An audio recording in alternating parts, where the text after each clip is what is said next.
ఇలా చేయడం వల్ల టేస్ట్ ఉండదని మీకు ఎవరికైనా తెలుసా? ఆల్రెడీ మనకి చికెన్ అనేది స్కిన్‌తో ఉంటుంది కాబట్టి తీసుకురాగానే 1 టైం కడిగితే చాలండి. ఎక్కువసేపు అయితే కడగక్కర్లేదు. 2, 3 టైమ్స్ కడిగేస్తారు చాలామంది. 1 టైం చాలు. చూసారు కదండీ!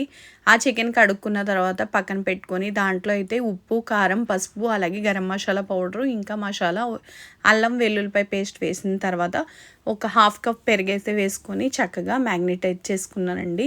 సో 15 మినిట్స్ అలా పెట్టుకున్న తర్వాత ఆనియన్స్, ఇంకా టమాటా, ఇంకా పచ్చిమిరపకాయలు కూడా వేసి బాగా ఫ్రై చేసుకున్న తర్వాత ఇది మ్యాగ్నేట్ చేసుకున్న ఈ చికెన్ని దాంట్లో తిప్పేసానండి. కొంతసేపు ఉండిన తర్వాత కొంచెం వాటర్ యాడ్ చేసుకున్నాను. టేస్ట్‌కి సరిపడా సాల్ట్ అయితే వేసుకున్నాను. ఈ విధంగా అయితే ఈ కర్రీ రెడీ అయిపోయిందండి. చూసారు కదా, గార్నిష్ కోసం కొత్తిమీర కూడా వేసేసాను. ఫైనల్‌గా చాలా చాలా గ్రేవీగా ఉంది.